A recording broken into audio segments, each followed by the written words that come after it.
नमस्कार।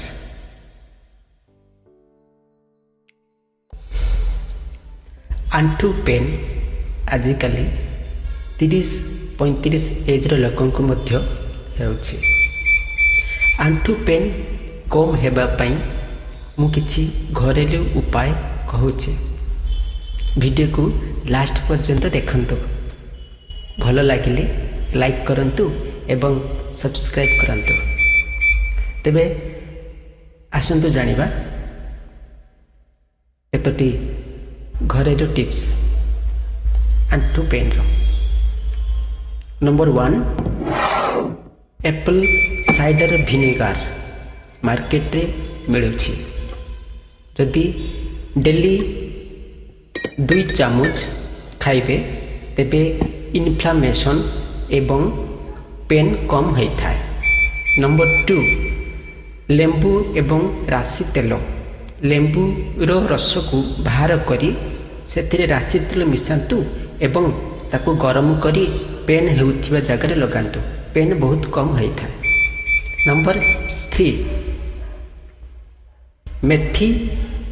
मेथी दाना को जदि डेली खाइबे तेबे ये भी भलो काम करि थाए।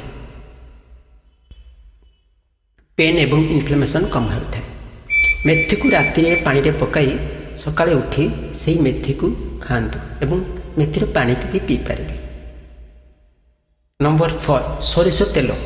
सरिष तेल रे रसुण को टिकी टिकी करी पकांतु एवं ताकू गरम करी राति रे सोइबा पूर्वरु एवं सकाळे मॉर्निंग वॉकिंग पूर्वरु लगांतु। पेन रु आराम पाइबे। नंबर 4 हळदी दूध मतलब हल्दी वाला क्षीर।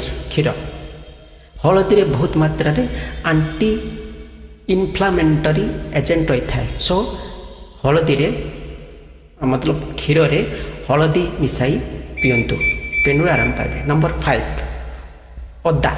अदा जूस एवं अदा पानी करी पियंतु। ठंडा दिन रे आंठु पेन अधिक बढ़ी थाए। तेणु अदा बहुत जूस पियंतु। अदा बहुत भलो काम करे।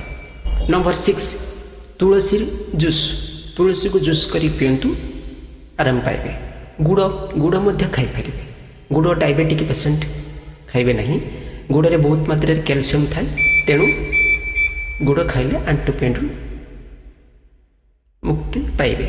नंबर 7 कर्पूर तेल। कर्पूर तेल मार्केट रे भी मिलुची। ताकू आनी मालिश करो। नहले आपण कर्पूर से नड़िया तेल मिसाई लगांतु आराम पाइबे। ये थिला आजिर घरेलू 7टी उपाय। भल लगिले सब्सक्राइब करंतु। Thank you.